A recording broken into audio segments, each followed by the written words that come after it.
Ediciones La Llave. Acabamos de publicarle este libro a Elías Capriles, Chamanismo y Dzogchen, que se presentará el próximo 24 de enero, por cierto.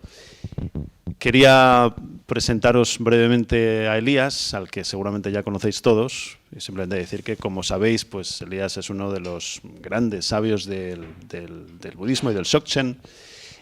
Es un escritor prolífico, y no solo es un académico, por supuesto, sino que, un poco al modo de Indiana Jones, es un académico que predica también con la experiencia y la práctica.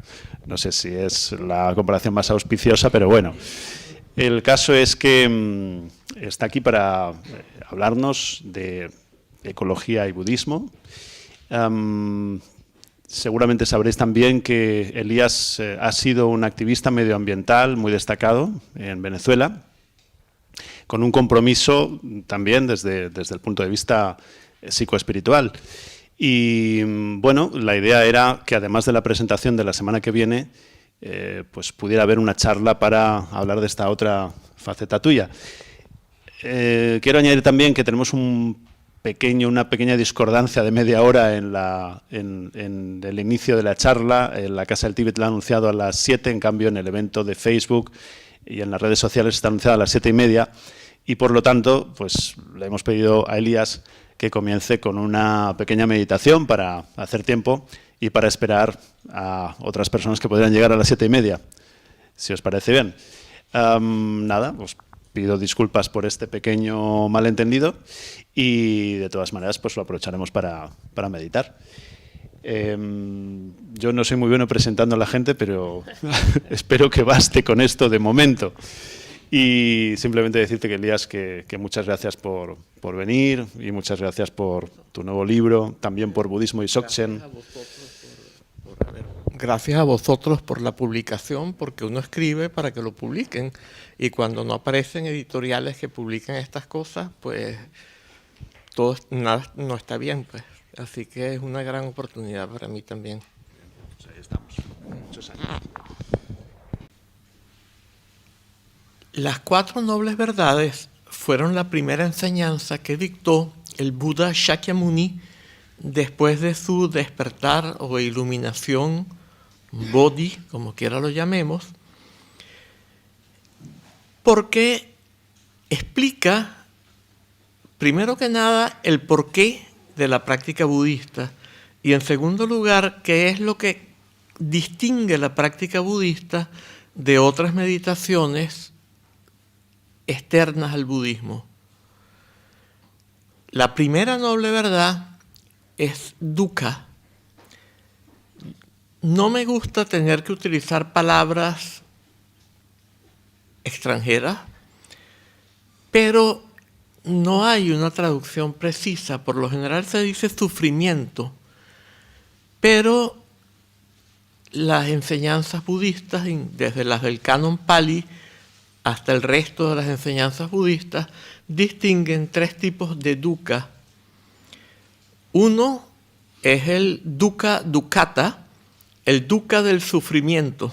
Ahí sí podemos decir sufrimiento propiamente dicho. El dukkha del sufrimiento es aquello que todos consideramos como sufrimiento, o sea, como un dolor físico o mental, algo que nos molesta, que nos tortura.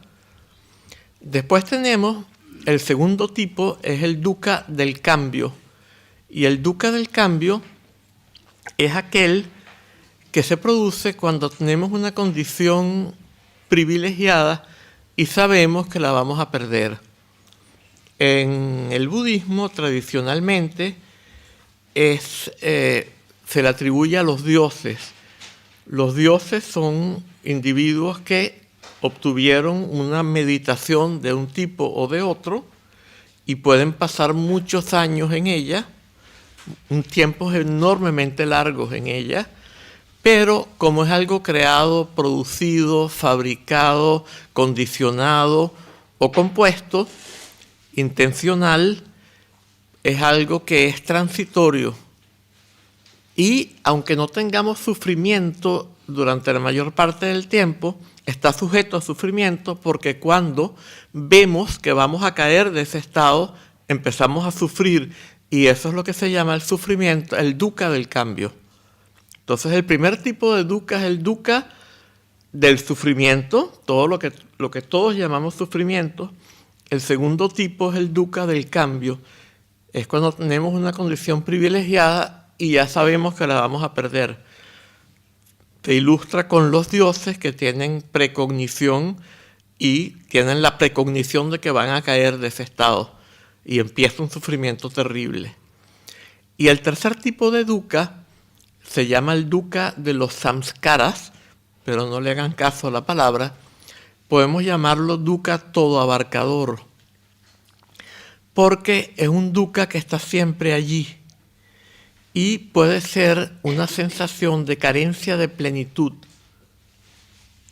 una sensación de un mínimo desasosiego, de algo que no está del todo bien, un cierto malestar, que está allí todo el tiempo, aunque la mayor parte del tiempo no nos percatamos de él, porque lo eludimos poniendo nuestra atención en otra cosa, o nos inventamos que vamos haciendo tal cosa, vamos a tener una total satisfacción y nos dedicamos a hacer todo aquello que creemos que tenemos que hacer para obtener esa satisfacción, y concentrándonos en todas estas cosas nos olvidamos, o sea, nos hacemos inconscientes de ese malestar, esa carencia de plenitud, esa insatisfacción que tenemos constantemente, que nunca se nos escapa, que nunca se desaparece.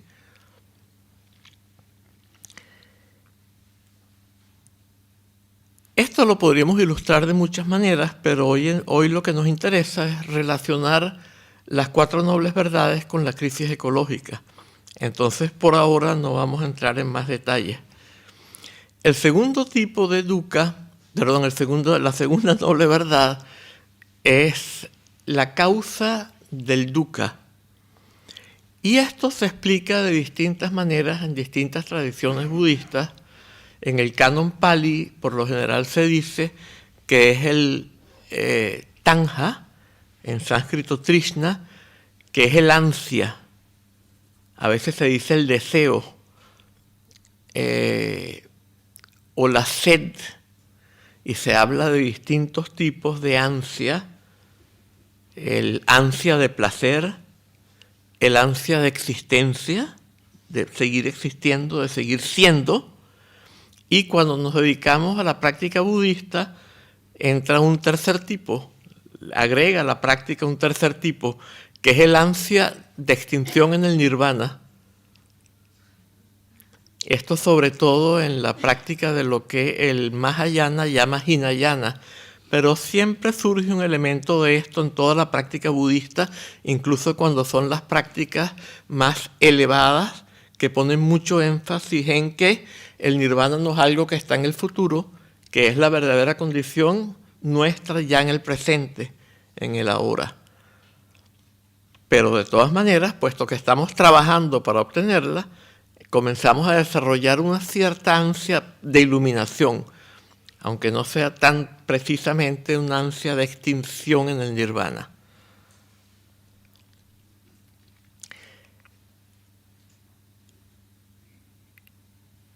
Y en el Mahayana a veces se dice que es el karma. Algunos textos como el Uttara Tantra, el Ratnatrabhivagga dice que es el karma, pero la interpretación más precisa para mí es que es la avidya, es el marikpa en tibetano. Es eso que explicábamos antes de comenzar la charla, a las 7:10, cuando los que estaban aquí para ese momento, que dijimos que había 3 tipos de avidya, que el primero era la ignorancia de nuestra verdadera condición debida a un factor de estupefacción, lo ilustramos así, que ha acompañado la corriente mental de los seres que sienten desde tiempos sin comienzo. Dijimos que el segundo tipo era la dualidad del sujeto y el objeto, el percibir los objetos de los sentidos como algo externo. Y que el tercer tipo era la pluralidad, el tomar distintos segmentos del continuo sensorio o sensorial como figura y dejar lo demás como fondo, y sentir que eso que tomamos como figura está en sí mismo separado cuando en verdad lo ha separado nuestra percepción, y sentir que es en sí mismo un tanca de tara verde, un reloj, una botella de agua mineral, una cámara, etc. En todo caso, yo diría que, y esto no lo estoy inventando yo, esto está en los textos del Mahayana, y también incluso en el Canon Pali y en el Theravada se insiste en que los 12 eslabones de originación interdependiente son muy importantes. El Trishna, que para el Theravada y para el Canon Pali es la causa del dukkha, es el 8º eslabón, y el primero es la avidya. Está muy claro entonces que el dukkha es una consecuencia de la avidya, y por lo tanto la avidya es la verdadera causa del dukkha. O sea, el Trishna es el 8º eslabón, el Tanja, esta ansia, y el primer eslabón es la avidya. Por lo tanto, la avidya es la causa del dukkha. La avidya, que es una combinación de ignorancia de la verdadera condición con percepción distorsionada de la realidad, es la causa del dukkha en todas sus modalidades, el dukkha del sufrimiento, el dukkha del cambio y el dukkha todo abarcador. Entonces, la segunda verdad es la causa del dukkha. La tercera verdad es la cesación del dukkha a través de la eliminación de su causa.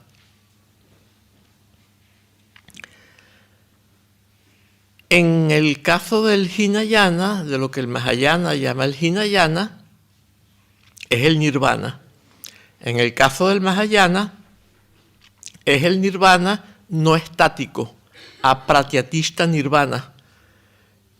Y en el caso del tantrismo, del Dzogchen, también podemos decir que es el nirvana no estático. Es cuando el estado de Rigpa se establece y no hay vuelta atrás. Este viene siendo ya la tercera noble verdad.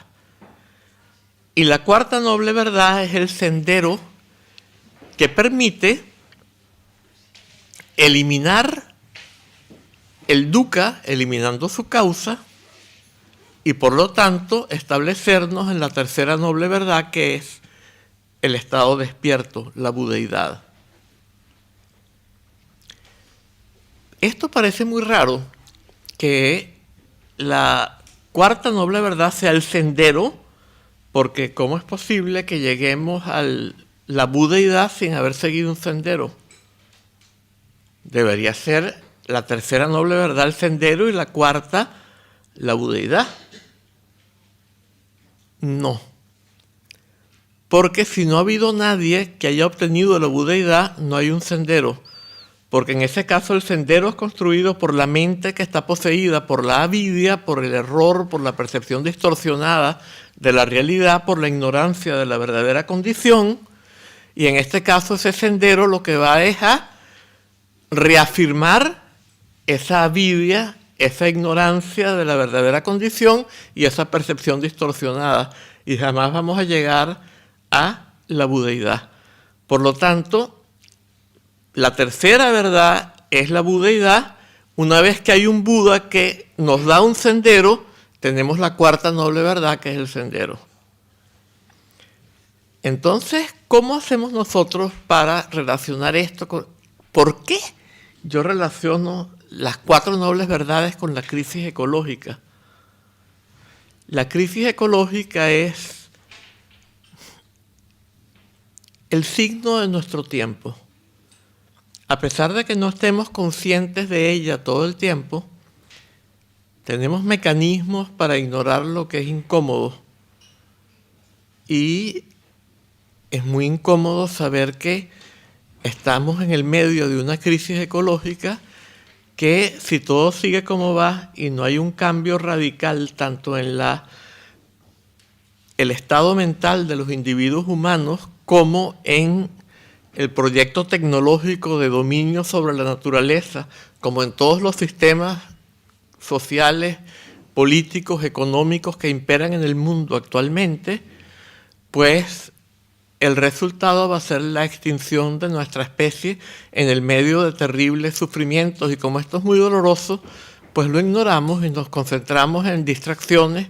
Estamos siempre mirando el móvil, estamos siempre mirando la televisión, buscamos distracciones, pensamos que vamos a obtener una enorme satisfacción cuando obtengamos esto, cuando obtengamos aquello, y nos olvidamos de todo este mal. Y eso es justamente lo que hacemos con respecto al dukkha también. O sea que lo que hacemos con respecto a la crisis ecológica, que es el dolor de nuestro tiempo, es lo que siempre hemos hecho con respecto al dukkha, ignorarlo, concentrándonos en otra cosa. Imaginando que vamos a obtener una gran satisfacción, una gran plenitud en algún momento, pero que nunca vamos a alcanzar, porque lo hacemos desde una perspectiva que confirma la avidya, que es la causa del dukkha, y por lo tanto jamás podemos eliminar el dukkha, eliminando la avidya, y de esta manera llegar a la total plenitud y perfección, que es el sentido etimológico de la palabra Dzogchen. Dzogpa puede significar dos cosas. Por ejemplo, si esta botella está llena de agua hasta el tope, yo digo que está Dzogpa. En este caso, Dzogpa significa lleno, pero digamos pleno, que nos da lo relacionamos mejor con aquello que queremos ilustrar. Entonces, Dzogpa es pleno, pero al mismo tiempo Dzogpa es perfecto. Entonces, por ejemplo, cuando una de estas gimnastas, como la famosa Nadia Comaneci, la chica rumana esta que hizo 10-10-10 en 2 Olimpiadas consecutivas, las 2 veces hizo lo que se considera una performance, una ejecución perfecta. Y en este sentido, esto también es Dzogpa.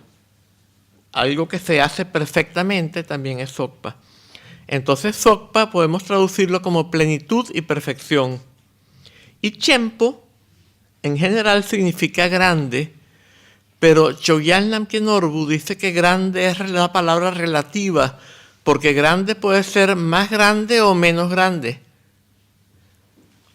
Pero en la palabra Dzogchen, Dzogpa no es relativo, Dzogpa es absoluto, y por eso es mejor traducirlo como total. De manera que combinando todas estas explicaciones que hemos dado, podemos traducir Dzogchen como total plenitud y perfección.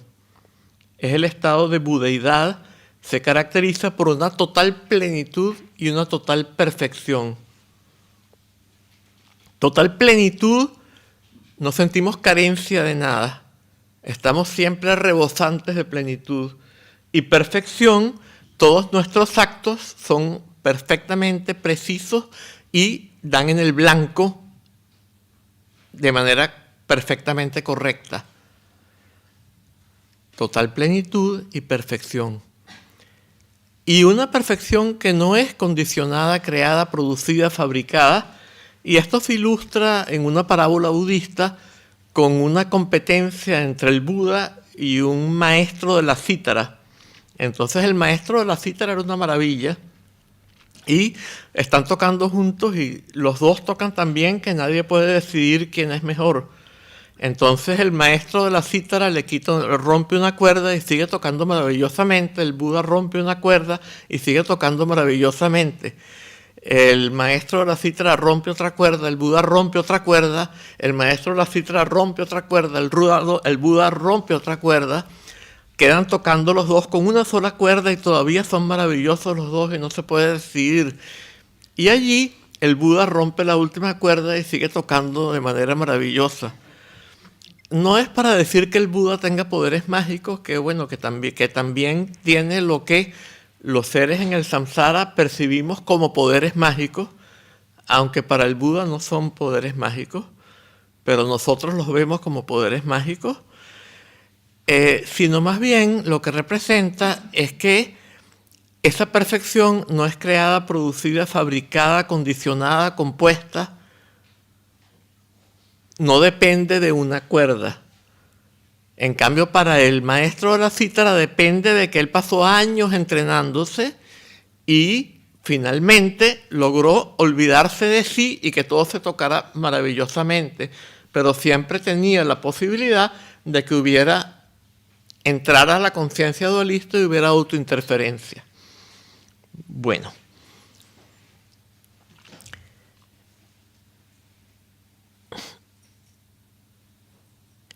Entonces, el problema, el equivalente del dukkha en nuestra época, también tenemos el dukkha, por supuesto, y más fuerte que nunca. ¿Por qué? Porque la avidya está más fuerte que nunca. La visión que tienen el Dzogchen, el budismo tántrico, e incluso todas las formas de budismo, pero sobre todo el Dzogchen y el budismo tántrico, el Vajrayana, tienen una visión degenerativa de la evolución espiritual y social humanas. Entonces se habla de un Kritya Yuga o un Satya Yuga, una era de perfección o era de la verdad en los comienzos. Luego, hay dos tipos de clasificaciones, en 4 y en 3. Cuando son en 4, después viene el Treta Yuga, que sería la era de 3, después el Dwapari Yuga, que es la era de 2, y finalmente el Kali Yuga, que es la era negra o era de la oscuridad, y es la era en que nos encontramos. Es cuando la avidya alcanza su máximo grado. Y ahora estamos en los finales, en el mismo final del Kali Yuga. Estamos en el punto en el cual la avidya, esta segunda noble verdad, esta combinación de ignorancia de la verdadera condición con percepción distorsionada de la realidad, se encuentra en un nivel que nunca se había alcanzado antes en este ciclo cósmico temporal. O sea, estamos en el colmo de lo malo en este momento. Es todo lo contrario de la visión moderna de la evolución espiritual y social humana, según la cual todo se va perfeccionando y los seres humanos de la época de las cavernas eran los trogloditas que se daban, cuando había comida, se daban con el mazo en la cabeza para quedarse con la comida, y cuando un hombre veía a una mujer le daba por la cabeza con el mazo y la arrastraba a la cueva. Hoy sabemos que esto es un mito. Hay una ciencia que se llama la paleopatología, que se dedica a estudiar. El patólogo del hospital es el que determina de qué murió el occiso, y paleos antiguos. Entonces, determinar la causa de muerte de los cadáveres más antiguos, de los restos humanos más antiguos, del neolítico, del paleolítico, etc. Y mientras más atrás vamos, menos violencia encontramos. Y en Eurasia no se encuentra violencia, muertes por violencia ejercida por otros seres humanos sobre seres humanos antes del 4000, 4500 a.C., antes de la era cristiana. Es todo lo contrario a lo que nos han metido en la mente la visión de la modernidad. No había tampoco sexismo, los dos géneros tenían igualdad, ya había una distinción de división de trabajo, pero no de estatus. Esto lo encontramos a través de la arqueología. En las tumbas se encuentra que las tumbas de hombres y mujeres tienen el mismo estatus. En cambio, más adelante ya se encuentra una división de estatus terrible.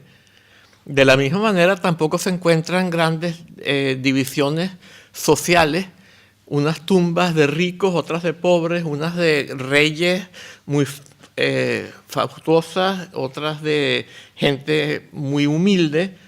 no aparece nada por el estilo. Y de la misma manera tenemos otra ciencia que es la etnoecología, que se ocupa de determinar la relación entre las etnias y su medio ambiente. Y, por ejemplo, Philippe de Colas, un antropólogo francés que vivió con los achuar en el Ecuador, se percató de que las zonas que ellos han habitado por más tiempo tienen más biodiversidad, y se llevó un gran equipo del Centre National pour la Recherche Scientifique de Francia y hicieron pruebas por todo el Amazonas y llegaron a la conclusión de que en el Amazonas las tierras que han estado habitadas por mayor tiempo son las que tienen mayor biodiversidad. En cambio, hay un libro de Tom Dale y Vernon Gill Carter que se llama Topsoil and Civilization, que muestra que casi todas las grandes civilizaciones se destruyeron a sí mismas por el mal uso que hicieron del medio ambiente. Y hoy en día estamos a punto de acabar con nuestra propia especie por el mal uso que estamos haciendo del medio ambiente, por aquel proyecto que Gregory Bateson, yo lo considero un sabio, nacido en Inglaterra, pero vivía en California, en Estados Unidos, llamó propósito consciente en contra de la naturaleza. De modo que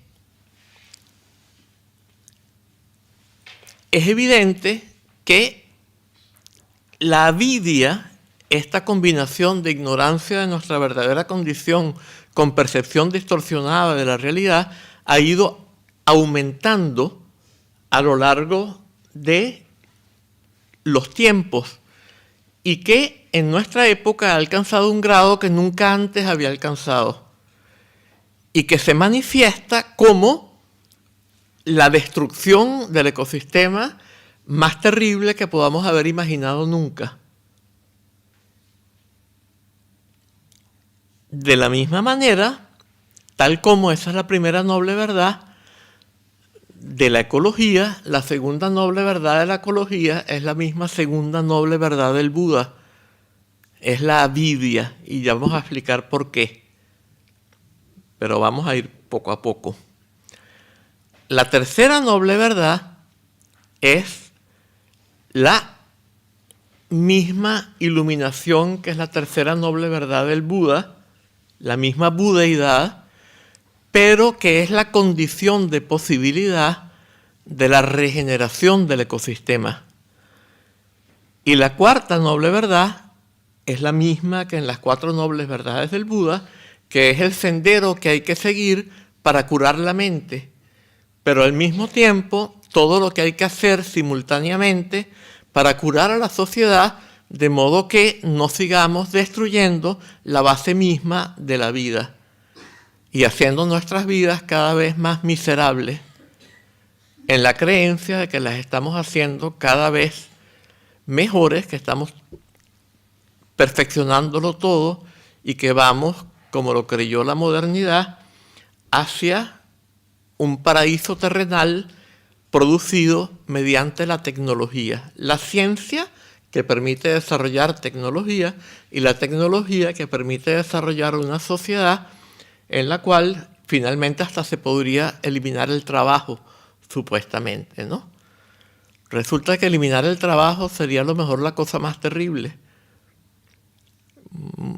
Es muy conocido que cuando la gente se jubila, después de todo haber trabajado toda su vida, muchas veces no encuentra qué hacer y entra con un gran desasosiego. Y esto quizá les pasa mucho. Yo, como trabajé en una universidad y me jubilé, y estoy feliz de haberme jubilado, pero otros profesores que se han jubilado de la universidad, ha habido que hasta que se han suicidado porque no encontraban qué hacer. Siempre habían pasado la vida distrayéndose con sus clases, con la preparación de las clases, con los alumnos, con los exámenes, con una cantidad de actividades, y de repente se encuentran sin nada que hacer y el dukkha se hace patente allí. El dukkha todo abarcador. Y cuando viene el dukkha del sufrimiento también, y cuando viene el dukkha del cambio también.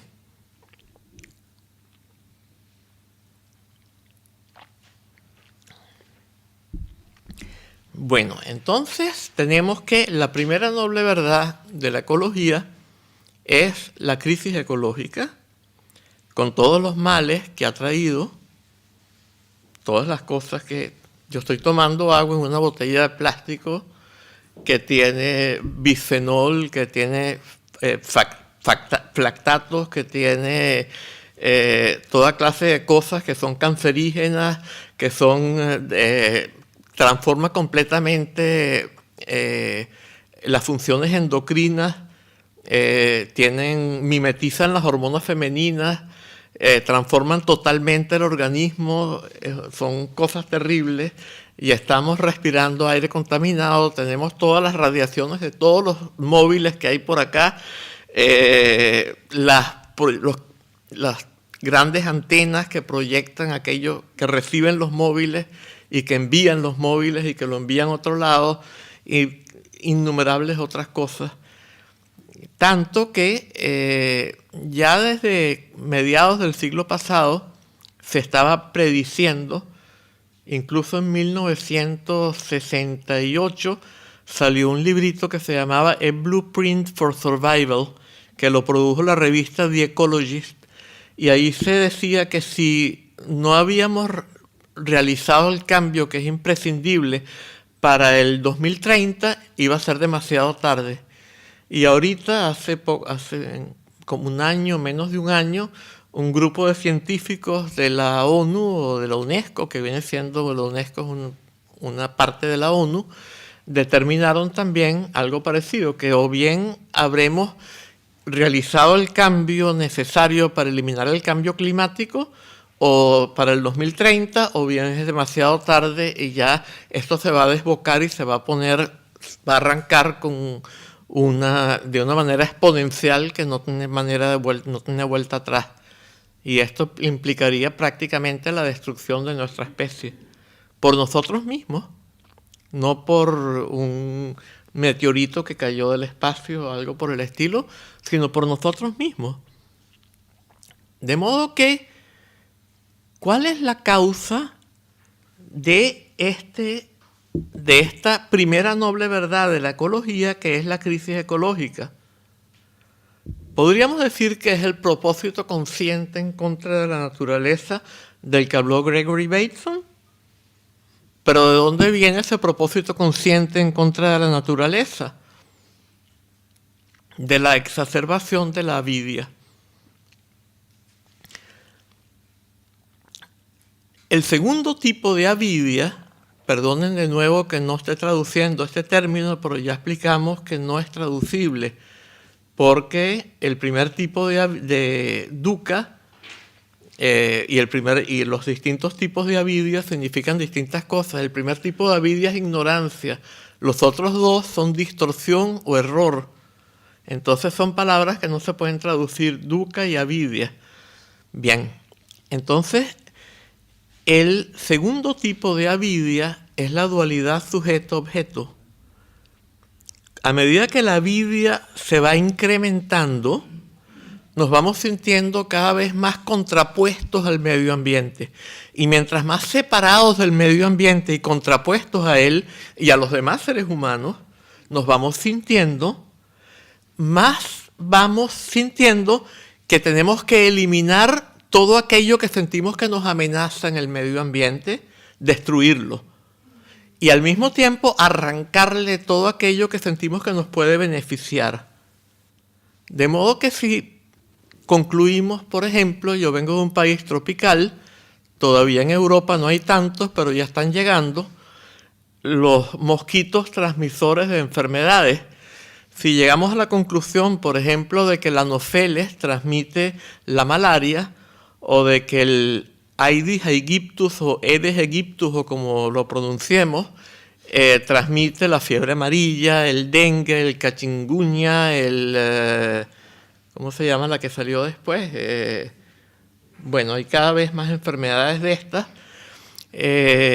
Entonces yo desarrollo unos omnicidas, los llaman plaguicidas, pero lo matan todo, no matan solo las plagas. Unos omnicidas que los riego indiscriminadamente y pasan a las aguas y yo me los bebo yo mismo, y luego se van acumulando por la cadena alimenticia y una mosca, un animal más grande se come el mosquito y una trucha se come y son acumulativos. Y cuando me como la trucha, hay una cantidad de veneno acumulado en la trucha que se va acumulando en mí. Y cuando me como otra trucha, más adelante se sigue acumulando.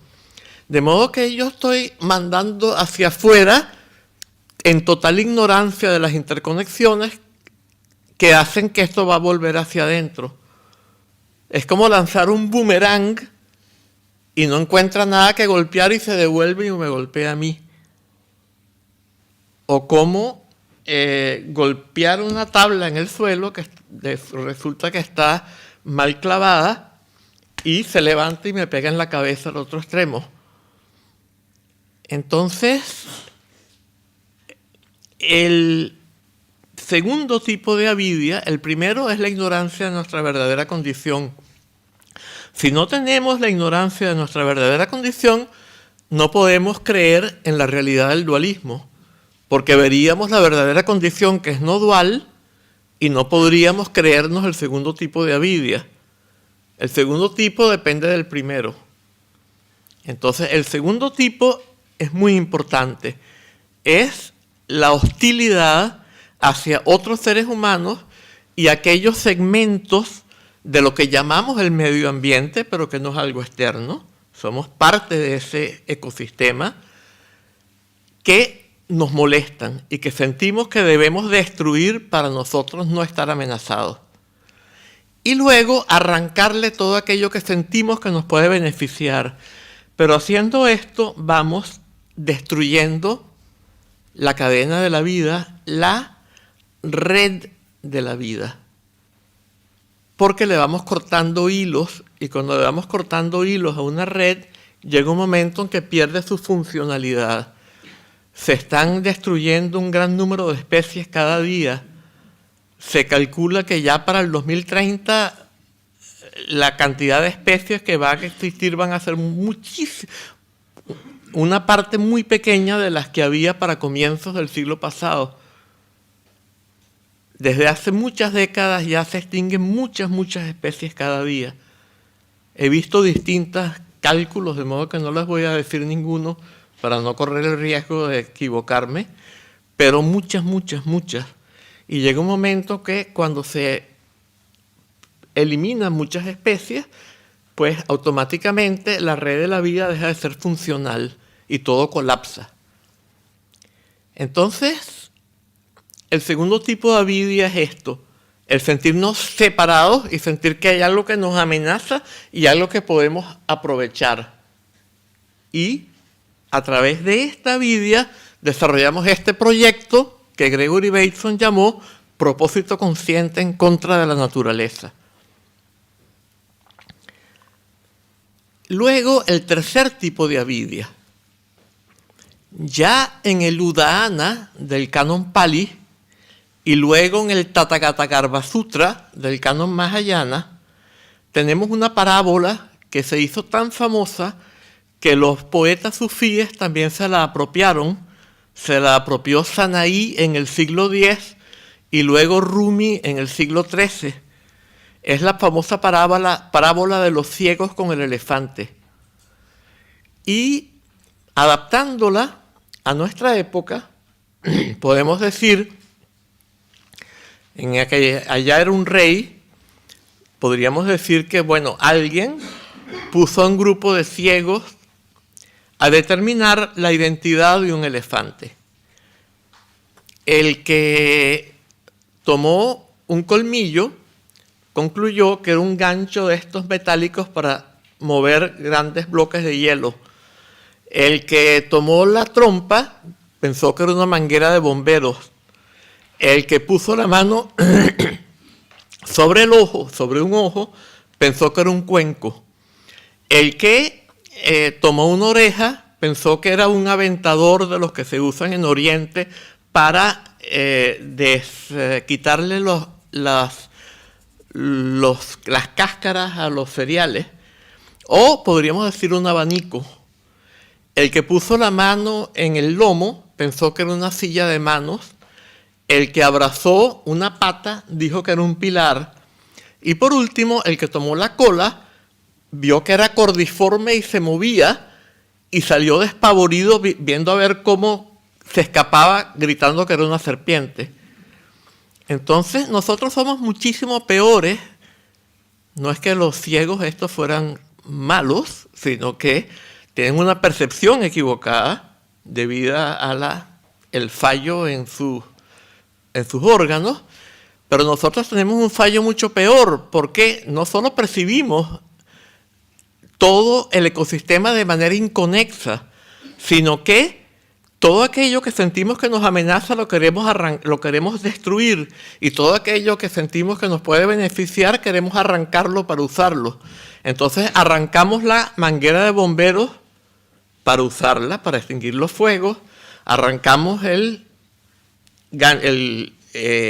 gancho metálico para llevar trozos de hielo, arrancamos el abanico o el aventador, arrancamos el cuenco, arrancamos la silla de manos, destruimos el pilar para no golpearnos con él en la oscuridad, destruimos la cola para que no nos muerda la serpiente, y de esta manera matamos al elefante, que es el ecosistema del que nosotros mismos somos parte.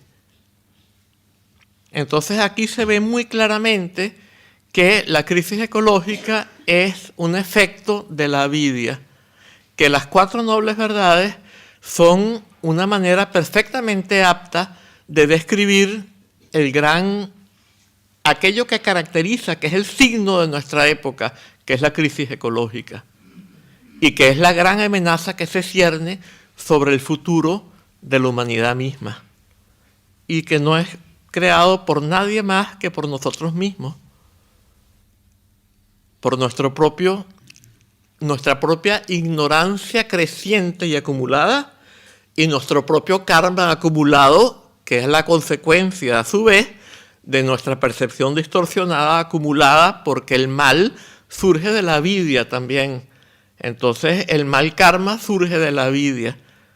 Tenemos este karma ya a nivel individual, a nivel familiar, a nivel de país y a nivel de la especie, porque todos hemos sido partícipes de este proyecto.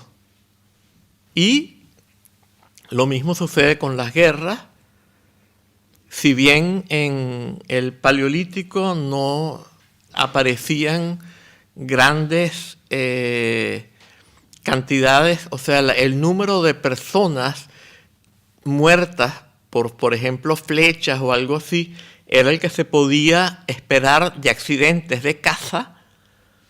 Hoy en día, por ejemplo, si en el futuro alguien investigara, por ejemplo, Siria en este momento, la cantidad de muerte allí que por toda clase de violencia ejercida por otros seres humanos sería enorme.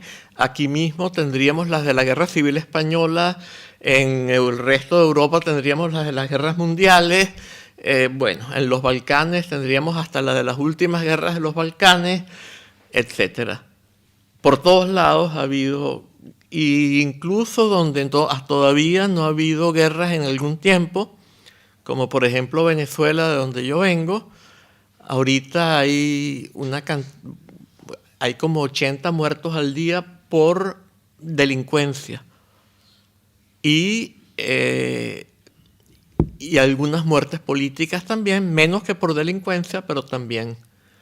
Entonces, como podemos ver, lo que nos ha dicho la modernidad de que vamos hacia un paraíso tecnológico, parece ser todo lo contrario. Parece ser que el paraíso estaba más bien en los comienzos de la evolución humana, que ha sido degenerativa, y que ha estado catalizada por el incremento gradual de la avidia, y que lo que tenemos que lograr es, aplicando el mismo esquema de las 4 nobles verdades del Buda y los métodos que nos ha transmitido el budismo, lograr eliminar la avidia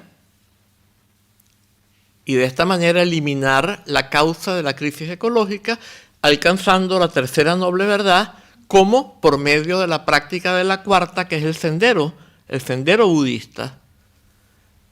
Pero por supuesto, al mismo tiempo, y en esto ha puesto muchísimo énfasis el actual Dalai Lama, pues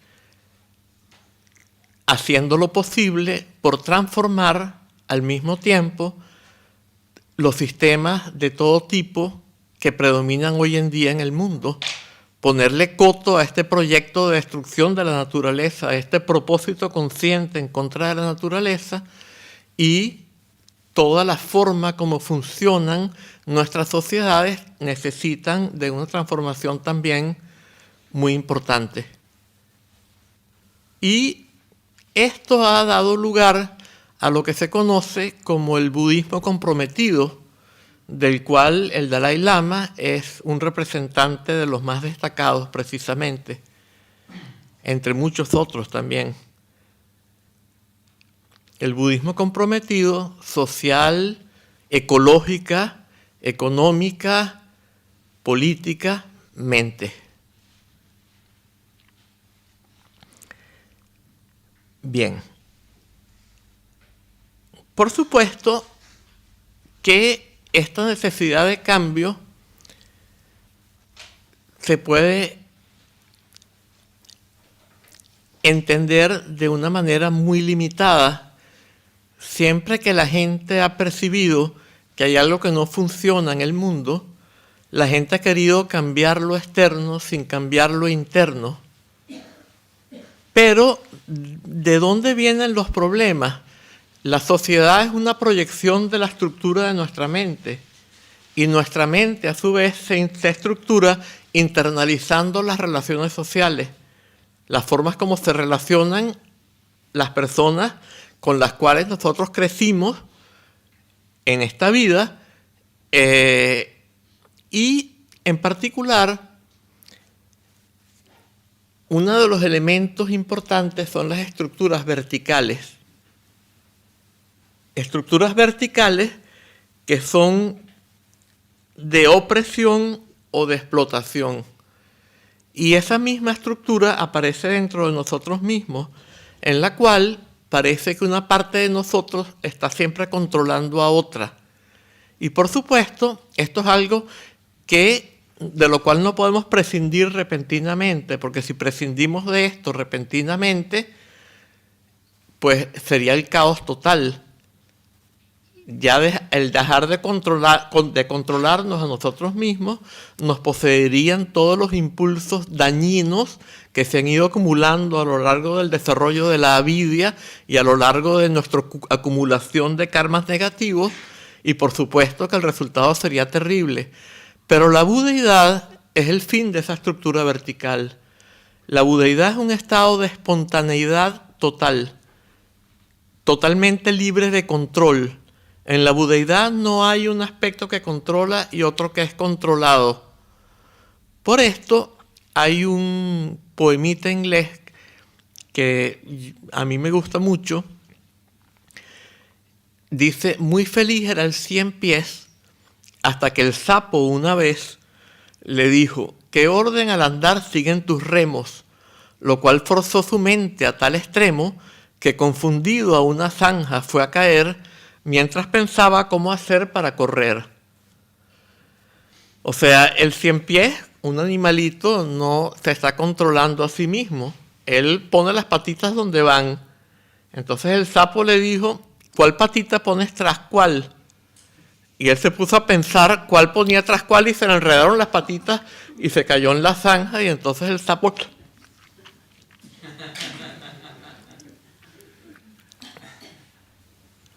Hay en el Chuang Tzu, que no es un libro budista, pero está muy en armonía con el Mahayana y el Vajrayana. Hay dos parábolas. Una es aparentemente totalmente antibudista, por cierto, porque es un carnicero el carácter chino sirve para carnicero o para cocinero, para las dos cosas. Un carnicero es un mal símbolo en el budismo, por supuesto. Y el otro es un artesano. Entonces dice, Chui, el artesano, hacía los círculos a mano mejor que con el compás. ¿Por qué?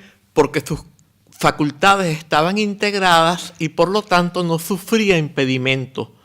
O sea, a medida que hacía el círculo no se estaba juzgando a sí mismo y no estaba tratando de corregir el círculo y por lo tanto no lo dañaba. Salía perfecto. Claro, tenía que haber pasado por un periodo de aprendizaje primero, pero una vez que ya había aprendido, entonces, siendo un realizado, pues los círculos le salían perfectos a mano, sin necesidad de un compás. Y el otro es el carnicero o cocinero, que nunca tuvo que afilar el cuchillo, porque siempre pasaba entre las coyunturas de los huesos y nunca rozó un hueso y por lo tanto nunca perdió el filo. Tiene que ver con la explicación de la palabra Dzogchen que dábamos antes, total plenitud y perfección. O sea, este elemento de perfección propio de la budeidad implica también espontaneidad. Es gracioso, o no sé si gracioso es la palabra Pali Asankata, la palabra sánscrita asánscrita, tibetano Dümache, en chino es Wu Wei. Asánscrita es todo lo que no es creado, producido, fabricado, condicionado, compuesto o intencional. Es otra vez un término multívoco, es un término polisémico, que es muy difícil traducir con una sola palabra. Pero en una traducción no nos puede poner, cada vez que aparece asánscrita, poner 7 palabras o más. Entonces hay que transarse por una y esto hace que se pierda una buena parte del sentido. Pero bueno, eso es irrelevante. Lo importante es que en chino es Wu Wei, y Wei significa acción. Entonces, asánscrita en chino se dice no acción. O sea, un Buda está en un estado que es asánscrita, es no condicionado, no creado, no fabricado, no intencional, no compuesto, y que está libre de acción. Es totalmente espontáneo. Y esa espontaneidad, que es propia de la budeidad, es justamente lo que ilustran estos ejemplos, ¿no? De manera que un Buda no tiene una parte que controla y otra que es controlada. Un Buda no actúa de manera autoconsciente. En Japón, en el Zen, hay muchos Do. Do en japonés traduce el chino Tao, que significa sendero, camino, y hay el Tao o el Do de la arquería. Y en el Do de la arquería hay que aprender a disparar sin disparar. Entonces el individuo empieza disparando y empieza a engañarse a sí mismo, bueno, ahora yo voy a ir aflojando poquito a poco hasta que se suelte. Pero el maestro le dice no, a lo mejor con un palo por la cabeza. Eso no es. Y llega un momento que se descontrola todo, pero va a llegar un momento en que, en un momento dado, va a surgir. Esto se llama Wei Wu Wei, acción a través de la no acción. Y es la acción que es asánscrita. Como las acciones de un Buda están libres de acción y son totalmente espontáneas.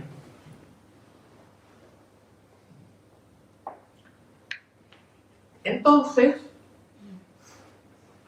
totalmente libres de autocontrol implica totalmente libres de esta estructura vertical en la cual hay un lado, un aspecto que controla y otro que es controlado, que en términos del psicoanálisis sería superyo, el yo asociado al superyo, con el superyo como modelo, controlando al ello, tratando de controlar al ello.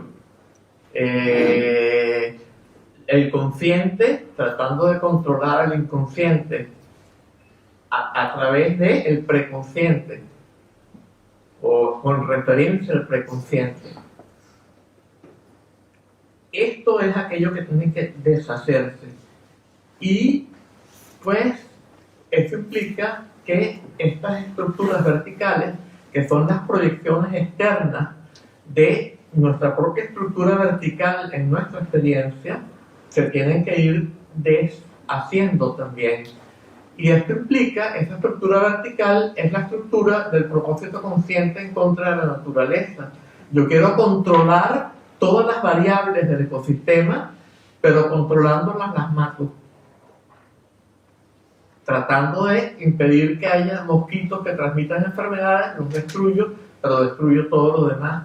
Porque entonces los batracios que se alimentan de los insectos y los reptiles que se alimentan de los batracios, todo esto se van extinguiendo y la red de la vida va perdiendo hilos y llega un momento en que lo que sucede con cortarle hilos de una telaraña, llega un momento en que se vuelve una bolita de la sustancia de la que está hecho los hilos de la telaraña, pero que ya no tiene la función de la telaraña.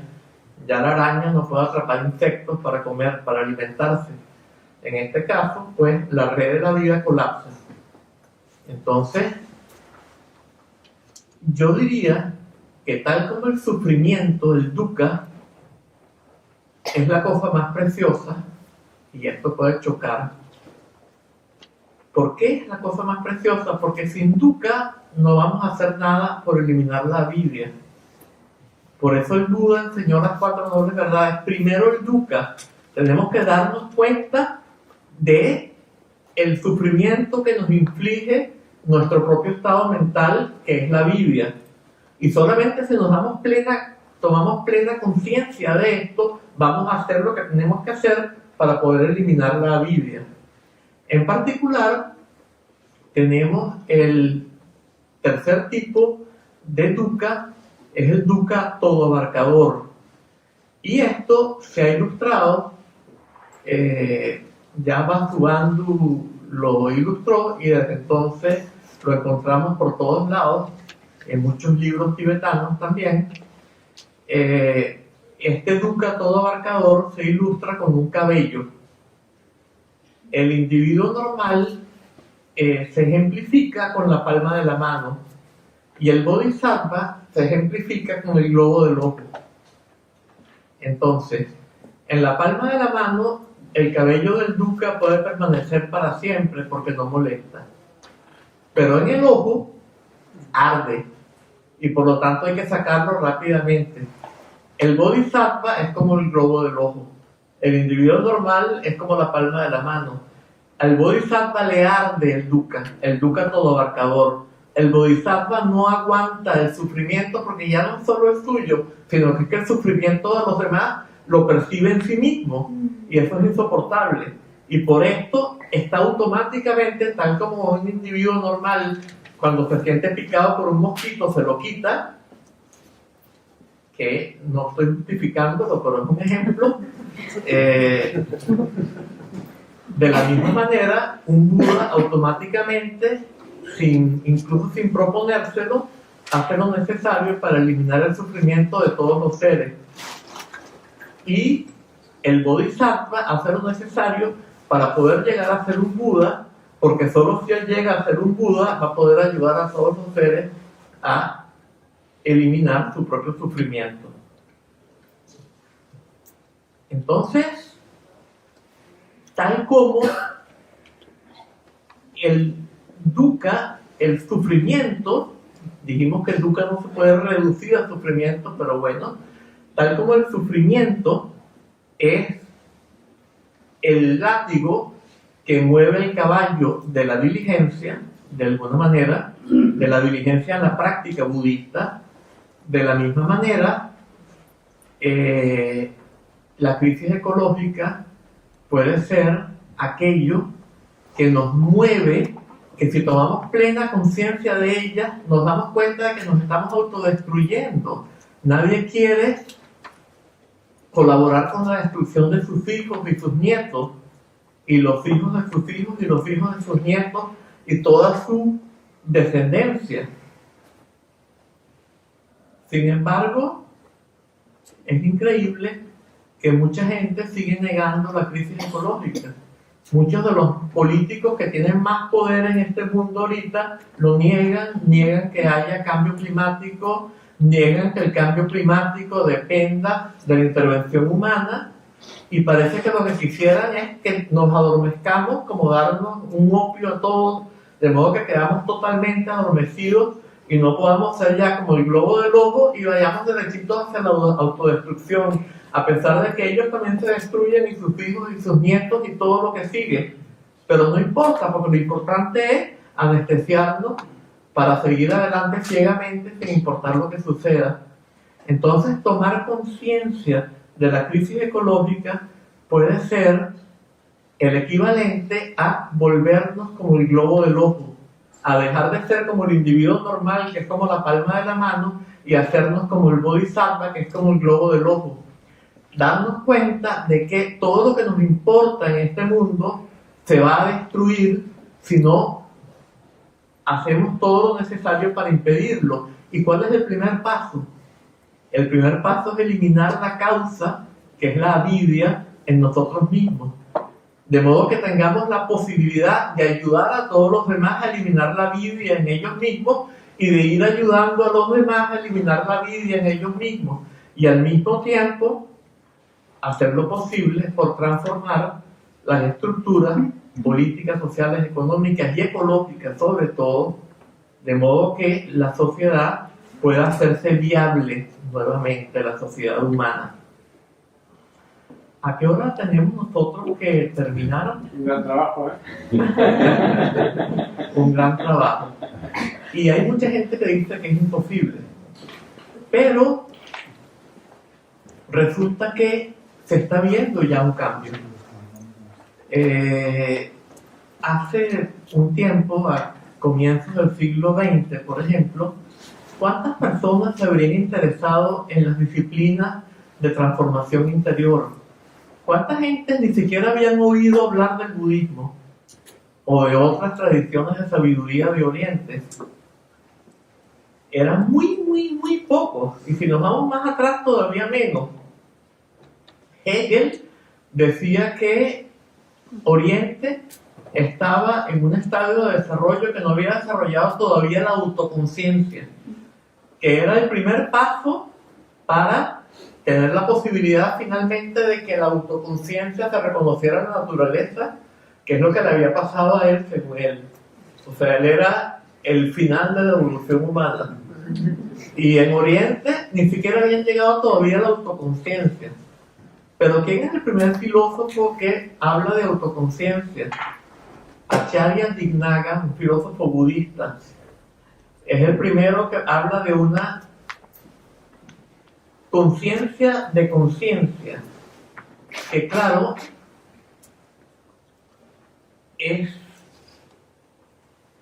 el eje de una polémica dentro de la filosofía budista, porque evidentemente que el Prasangika lo niega. En el Bodhisattva Charyavatara se nos dice: el ojo no puede verse a sí mismo, se supone que sin un espejo. La punta del dedo no puede tocarse a sí misma. De la misma manera, la conciencia no puede estar consciente de la conciencia, porque la conciencia es conciencia de objeto. Es el sujeto que está consciente de los objetos. Pero hay otro tipo de algo que no sé si se puede llamar conciencia, que es una capacidad cognitiva que se ilustra con el espejo, la naturaleza de la mente, la verdadera condición de la mente. Y esa está consciente tanto del objeto como de la ilusión de que hay un sujeto percibiendo el objeto. Es en este espejo que se manifiesta todo esto. Entonces, claro que la conciencia dualista no puede estar consciente del sujeto, de ella misma, pero hay otro nivel de conciencia, de capacidad cognitiva que es no dual, y en la cual se manifiesta tanto el objeto como el sujeto, y es por virtud de esa capacidad cognitiva que se manifiesta en el sujeto y el objeto. Entonces, de alguna manera,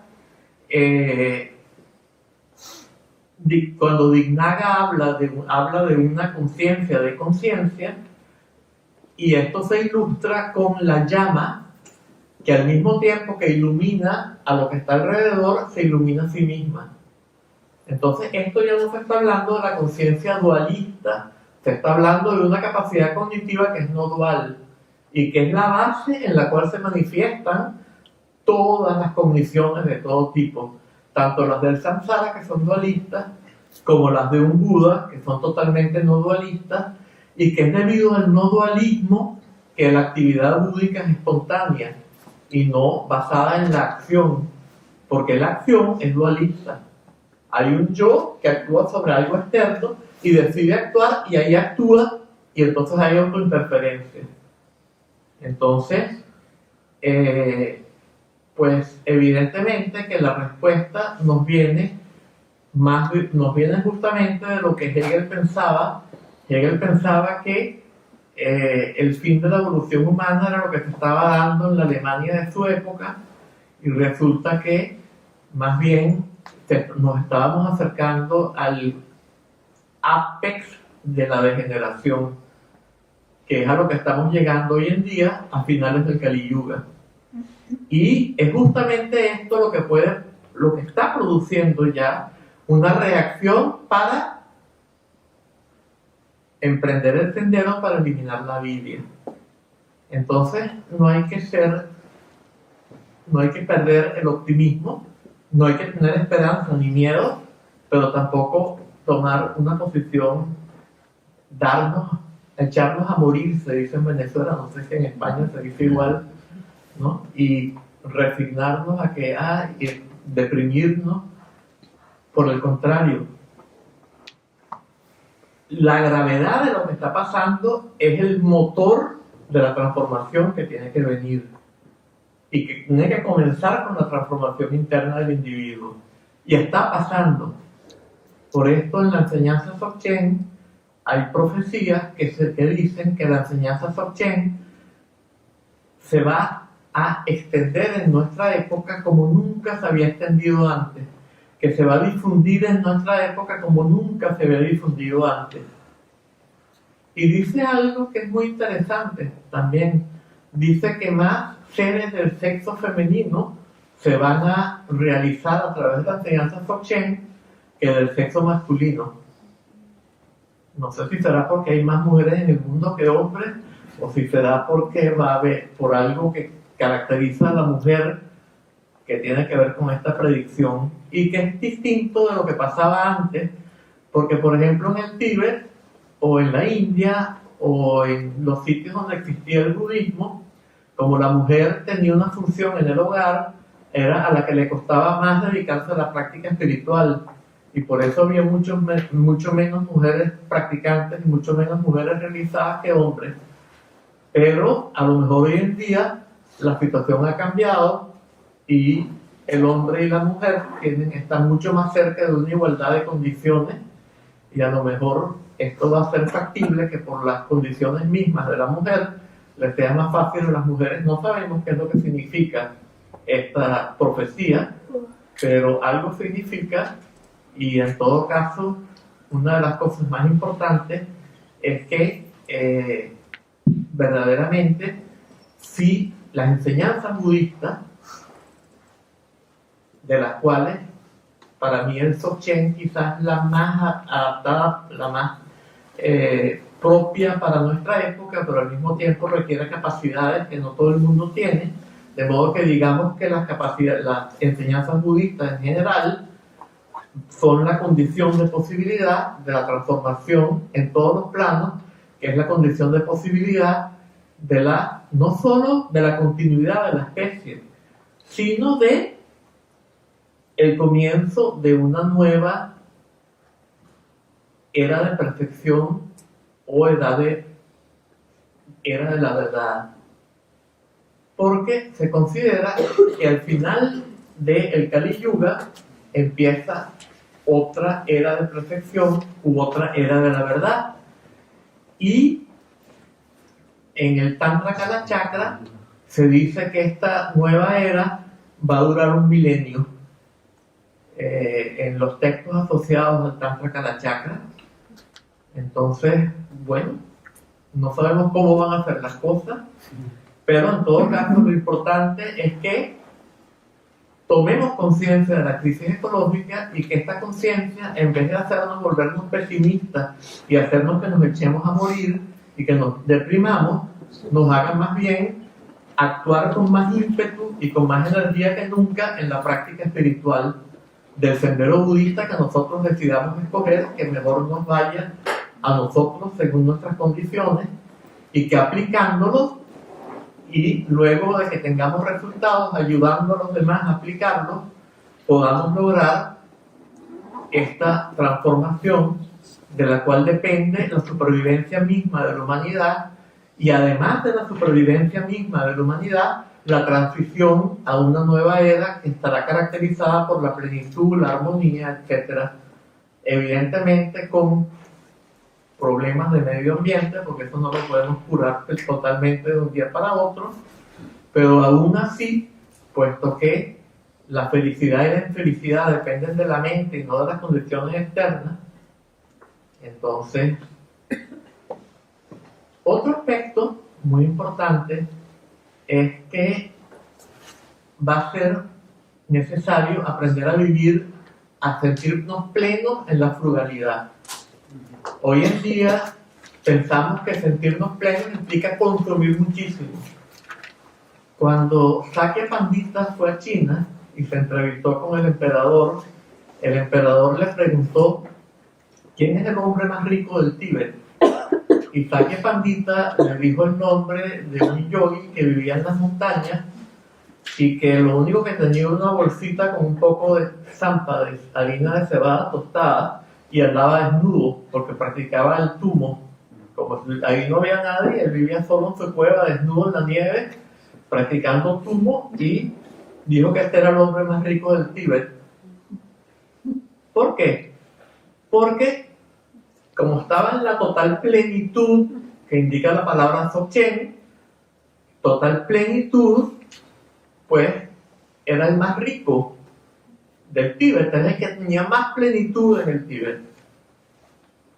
Y cuando a Guru Chowan fue un gran tertón de la enseñanza Dzogchen, él tuvo un discípulo nepalés, Baré, que era buscador de oro, y Baré fue a buscar las enseñanzas Dzogchen con Guru Chowan. Entonces le llevó una bolsa con polvo de oro, y Guru Chowan le dijo: no, con eso que me estás dando no basta, tienes que darme lo que tienes escondido allí. Tenía 3 bolsas, ¿no? Entonces era todo lo que él había ido al Tíbet a buscar oro, pero también quería las enseñanzas. Entonces le saca la segunda bolsa y le dice: no, todavía con esto no basta, tienes que darme la tercera bolsa que tienes ahí adentro. Entonces entró en pánico pero dijo: bueno, lo más importante es la enseñanza. Le dio la tercera bolsa. Entonces Guru Chowan la mezcló con zampa, con harina de cebada tostada, y hizo una ofrenda del fuego, y Baré casi que se entra en un ataque de pánico, y cuando ve que el oro no se quema, se sintió aliviado. Entonces le dijo: ahora sígueme. Y fueron a la orilla de un río, y ahí todo el polvo de oro que quedaba lo echó al río, y dijo: ¿para qué quiero yo oro si el mundo entero es oro para mí? De la misma manera, Padmasambhava dijo: la satisfacción no depende de la cantidad de comida, sino de la ausencia de voracidad. Así que la frugalidad que es necesaria para la supervivencia de la humanidad no es ningún sacrificio. Si nosotros logramos transformarnos internamente y llegar a este estado de total plenitud y perfección que indica la palabra Dzogchen, por cualquier camino budista que sigamos, pues automáticamente vamos a estar plenos en la frugalidad. Y la frugalidad no va a ser ningún inconveniente.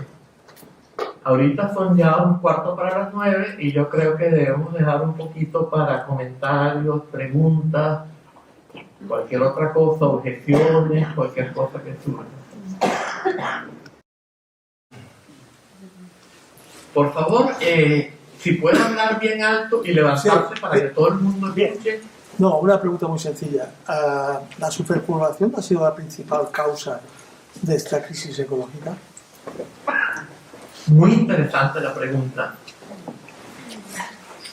Hay un etnólogo francés que se llama Jacques Cauvin.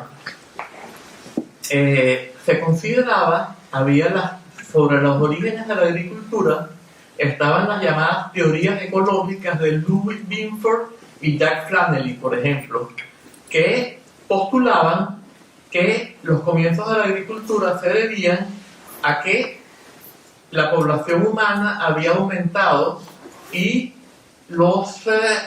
el número de piezas aptas para la caza, la pesca y la recolección había disminuido, y que esto había impulsado a los individuos a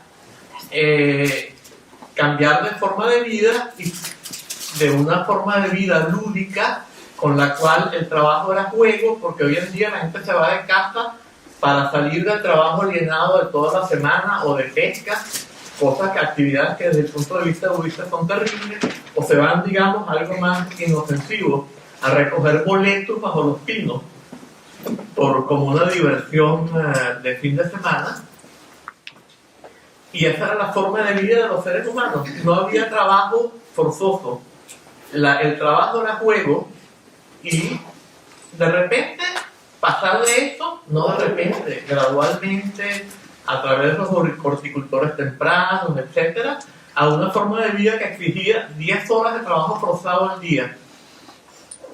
Entonces, la única explicación era esta de Louis Binford y Ken Flannelly, según la cual habían disminuido las piezas de caza, pesca y recolección, había aumentado la población humana, pero Jacques Cauvin se percata de que donde quiera que va a surgir la agricultura, antes en el arte aparecen los primeros dioses. En el Paleolítico, en cambio, la transición a la agricultura es la transición al Neolítico también. En el Neolítico el arte era el arte rupestre. Por ejemplo, la historia del arte positivista planteaba que el arte rupestre no era arte sino técnica, aunque en griego techne significa tanto técnica como arte, pero bueno, y que al pintar un bisonte lo que querían era atrapar el alma del animal para luego poder cazarlo.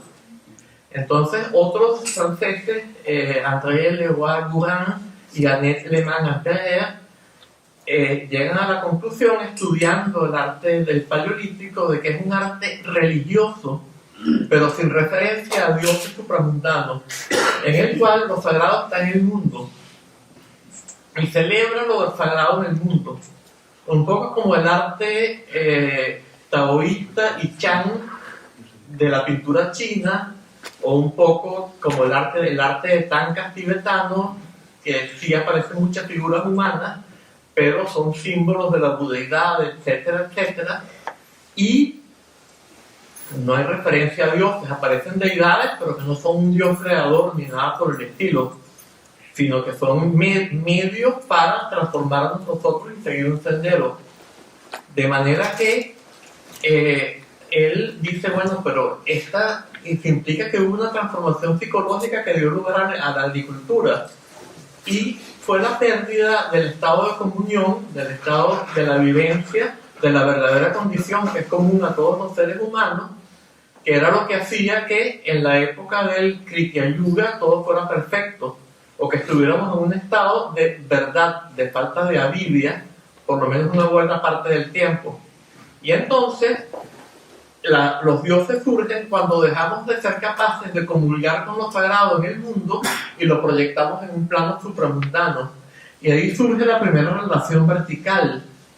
Y entonces allí se dejan de utilizar, más adelante surgen religiones. Esto es una explicación demasiado larga. Hay un libro mío que se llama Alienación, que está en mi página web, porque me lo secuestró una editorial que lo vende a un precio carísimo y yo no quise yo decidí ponerlo en la página web para que la gente lo bajara gratuitamente y no tuvieran que pagar como 100 euros que está cobrando esta editorial por el libro, donde se explica todo esto en gran detalle. Pero en general nunca hubiera llegado a ver sobrepoblación si no hubiera sido por una transformación psicológica que se produjo con anterioridad. Y tiene que ver con que los contraceptivos dejaron de usarse porque entró la idea de que las relaciones eróticas eran malas.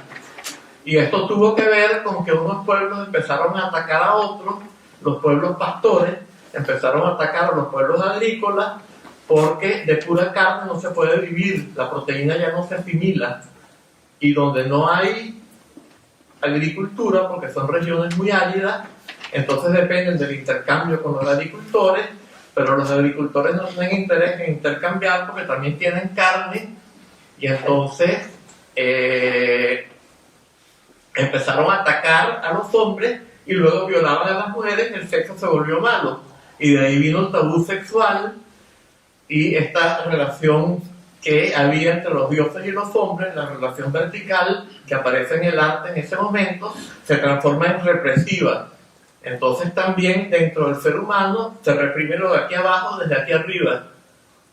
Y automáticamente al dejar de haber contraceptivos, ¿cómo que contraceptivos? En las tribus del Amazonas se utilizan una cantidad enorme de contraceptivos que los enumero en este libro. En este libro Chamanismo y Dzogchen, que está saliendo ahorita, lo vamos a presentar el 24.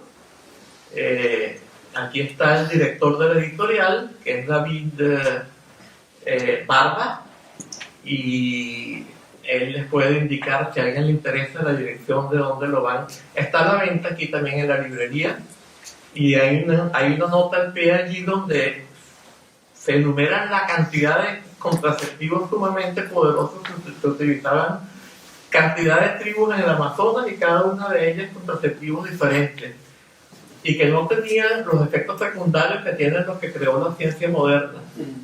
Entonces, pues, lo que nos parece a nosotros sentido común, a veces es el menos común de todos los sentidos, porque a veces lo que nos parece sentido común se debe a la forma como hemos ido evolucionando degenerativamente, al incremento de la vida. O sea, hubiéramos podido tocar esto en mucho mayor detalle, pero queremos aprovechar para si hay alguna otra pregunta, dejamos unos minutitos más. Hola, Leas, a todo el mundo.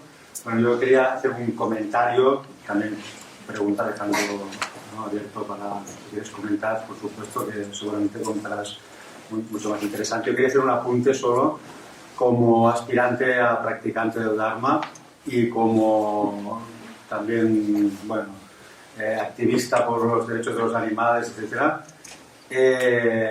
Creo que hay algo que queda siempre. Los animales siempre están escondidos, los mataderos están escondidos, las granjas están escondidas.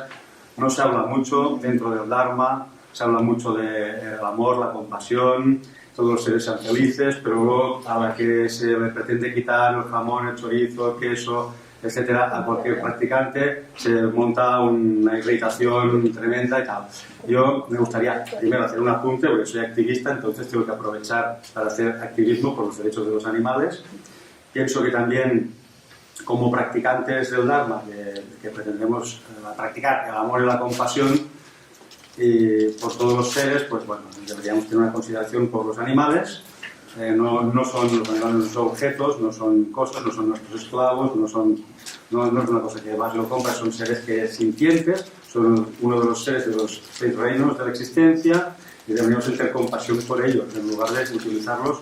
Y si no nos hemos parado a pensar en ello, pues bueno, siempre es un buen momento para empezar a pensar, ¿no? Entonces creo que también dentro del Dharma a veces falta poca pedagogía para esta cultura de la paz, ¿no? Que sería no utilizar a los animales. Y bueno, yo creo que también hace falta una revolución dentro del Dharma en que esto también se pueda hablar, ¿no? Y no se hable de lo que se habla, que yo no nos explica muy bien, ¿no? Pero de las 3 carnes que no han sido vistas, oídas, sospechadas y tal. Yo creo que estamos en el siglo XXI y tenemos que saber que todos los animales que llegan a nuestro plato han sido asesinados y han sido explotados para que sean consumidos luego, y alguien ha pagado previamente, aunque nosotros nos lo pongan en un doble mendicidad, cosa que para la mayoría no es la realidad. Y bueno, con esto también hay a nivel ecológico hay una repercusión tremenda. Elías seguro que podría explicar un montón. Es tremendo a nivel ecológico. Hablando de ecología, una de las primeras causas de la deforestación, de la sequía, bueno, para los humanos también, porque se desplazan a las personas que están viviendo en las selvas, pérdidas, extinción de especies, aparte del agujero de la capa de ozono, etcétera, etcétera, de gases metano, bueno, ya nada, quería hacer este apunte y agradecer esta charla. Gracias. Sí. Sí, por supuesto que la forma como se produce la carne hoy en día es totalmente inhumana, lo que llamamos inhumano. No sé si los humanos somos tan buenos como para que poder usar ese término, que inhumano signifique malo, pero parecen mucho más sanos los animales que los humanos. En la forma como se produce, además de todo, le inflige mucho sufrimiento a los animales. Tradicionalmente, en el tantrismo, en la Ganapuja, que es un ritual de purificación del samaya, del compromiso tántrico, se consume carne. Ahora, tradicionalmente, la carne tiene que ser carne tántrica. Entonces, carne tántrica tiene ciertas condiciones específicas. Y una de las condiciones es que no sea asesinada. Por ejemplo, donde yo practicaba en Nepal, yo pasé 10 años en Oriente y yo nunca hice un retiro muy largo, pero yo hacía retiros de 3 meses, que no quería quedarme sin visa. Entonces hacía los retiros de 3 meses, me iba a la India y volvía a subir a la montaña, y volvía a bajar y volvía a subir. Y en esa región, ahí no matan animales, y les horroriza que maten animales. Y si alguien trae carne de Katmandú, por ejemplo, sobre todo después del día de Durga Puja, donde matan una cantidad enorme de búfalos y cabras y toda clase de animales, les parece horroroso que alguien traiga esa carne. Pero todo el mundo come carne. La carne de los animales que han muerto, y como además no hay refrigerador, la cuelgan encima del fuego y se seca, y ahí se muere cualquier cosa. Y como se pone muy dura, para poder comerla hay que cocinarla bastante. No hay ningún peligro de que, aunque la vaca haya muerto de tuberculosis o el toro o lo que sea, no hay ningún peligro de contaminarse, porque la forma como funciona todo es tal que todo es perfecto. Y más bien la carne esta no contamina porque no se pudre por allí. Hacemos como los buitres nosotros, en este caso, que limpian. Tenemos una función ecológica, y es la forma como se disponía de los cadáveres tradicionalmente en el Tíbet también, que era dárselos a los animales salvajes. Y los humanos somos animales también, y éramos parte de los animales salvajes. Claro, en el caso de los humanos no, pero en el caso de los demás animales pues se consumían de esta manera. Entonces eso era lo tradicional, eso era la carne tántrica. Y porque no se consigue hoy en día carne tántrica, algunos maestros de Dzogchen, como Chatra Rinpoche, quien murió hace poco, relativamente, no recuerdo si fue hace 2 años, fue tres casi. 3 casi, sí. Fue un diciembre, por un diciembre, por ahí más o menos. Vivió bastante también, en parte quizás porque no colaboraba con la muerte de los animales. Ahora, también se considera que cuando uno consume la carne en una ganapuja, uno lo hace con la intención de crearle una causa kármica al animal, de que el animal, cuando uno se realice, y se considera que todo el que practica la enseñanza Dzogchen, por ejemplo, en alguna vida se va a realizar, y que en ese momento, por la relación que ha establecido con el animal comiendo su carne, que lo ha hecho con esa intención, ha creado una causa kármica para que el animal renazca como humano y como discípulo de uno cuando uno llegue a ser Buda, en vez de a lo mejor seguir renaciendo como animal y seguir siendo masacrado infinitas veces. Entonces hay una cantidad de elementos allí que habría que tomar en cuenta, pero estoy de acuerdo con que evidentemente que una de las grandes causas de la crisis ecológica es esto, y entonces hay 10 kilos de proteína vegetal producen 1 kilo de proteína animal, y la proteína animal se la consumen en los países más ricos y se muere la gente de cáncer y de problemas del corazón por comer demasiada carne. Es una cosa totalmente absurda, pero todo es tan totalmente absurdo porque es producto de la Biblia, de toda esta ignorancia de las interconexiones y todas estas cosas.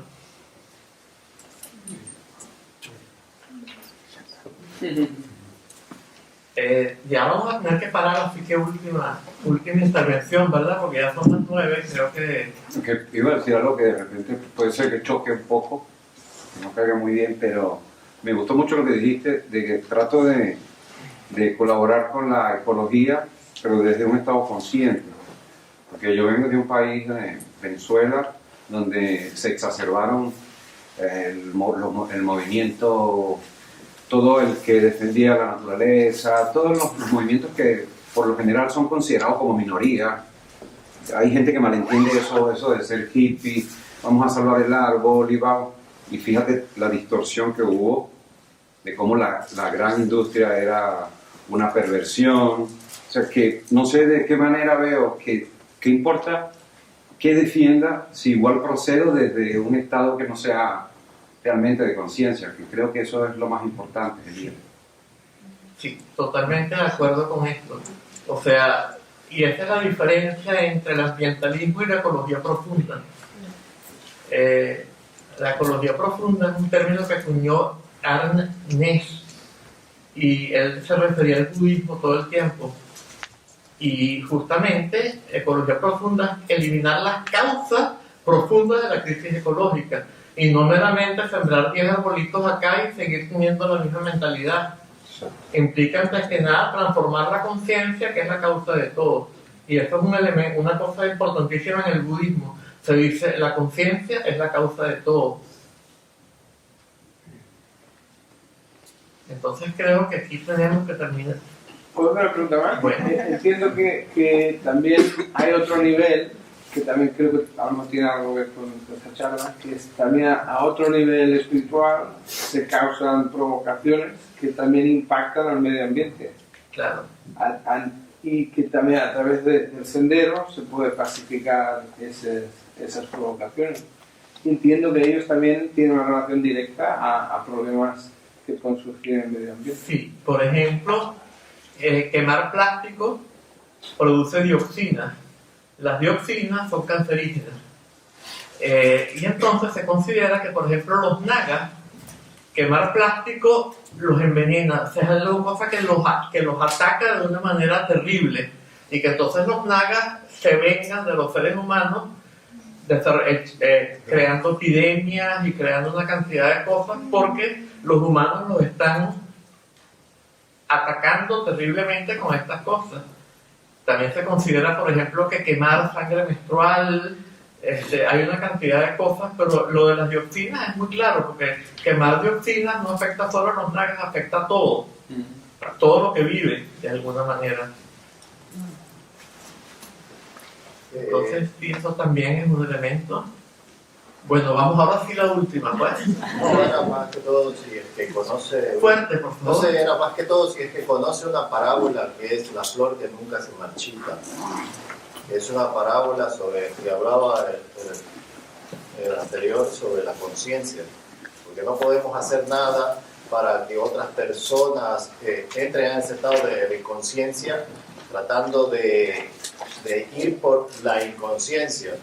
No sé si me dejo explicar en el término de que si es que hacemos algún tipo de activismo que va más que todo por la situación y no por la conciencia del individuo, el otro va a seguir en el sueño que es es el que habla la parábola, ¿no? Habla sobre que un discípulo le dice a su maestro que cómo es que él puede estar tan tranquilo viendo tanta desgracia en el mundo. Y él le dice, imagina que estás en un barco que se hunde y que estás soñando que estás en el barco que se hunde. Te despiertas y te das cuenta que es un sueño. ¿Qué haces? ¿Te vuelves a dormir para advertir a la gente que se salga del barco porque se está hundiendo? ¿O te das cuenta que era solamente un sueño? ¿Verdad? Entonces, el sueño es el estado de la inconsciencia, en la parábola. Claro. Claro, en este caso hay un sueño colectivo también, y los que siguen en este sueño colectivo van a seguir sufriendo. Entonces la compasión hace que naturalmente surja un impulso por ayudarlos a todos a despertar.